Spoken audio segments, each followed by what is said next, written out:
Hello friends. Spencer Johnson பந்தில் பார்த்தீங்க அப்படின்னா ரசல் வந்து நிலை தடுமாறி கீழே வந்து விழுந்திருக்காரு. Just miss. அவருடைய முகத்துலலாம் பால் வந்து பட்டிருந்துச்சு அப்படின்னா வந்து டோட்டலாக வந்து செம்ம இன்ஜுரி வந்து ஆயிருக்கும். அந்த மாதிரி வந்து வேற லெவலில் போட்ட ஒரு பவுன்சர் பால். பட் இந்த மேட்ச்சில் பார்த்தீங்கன்னா ரசல் பார்த்தீங்கன்னா வந்து ருத்ர தாண்டவம் வந்து ஆடிட்டாரு. ஆஸ்திரேலியாவுக்கும் வெஸ்ட் இண்டீஸ்க்கும் இடையே நடந்த 3வது T20 கேமில் பார்த்தீங்கன்னா 37 ரன்கள் வித்தியாசத்தில் வெஸ்ட் இண்டீஸ் வந்து ஒரு ஆறுதல் வெற்றியை வந்து கொடுத்துருக்காங்க. அதுலேயும் கடைசி நேரத்தில் வந்து ஆண்ட்ரே ரசல் பார்த்தீங்கன்னா 29 பந்தில் 71 ரன் வந்து அடிச்சிருப்பாரு. 4 4 அடிச்சிருப்பாரு. 7 சிக்ஸர்கள் வந்து பறக்க விட்டுருப்பாரு.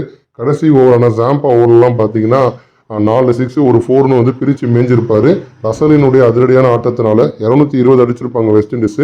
அடுத்த ஆஸ்திரேலியா 183 ரன் மட்டும்தான் வந்து அடிச்சிருப்பாங்க. இதனால 37 ரன் வித்தியாசத்தில் வெஸ்ட் இண்டீஸ் வந்து ஜெயிச்சிருப்பாங்க.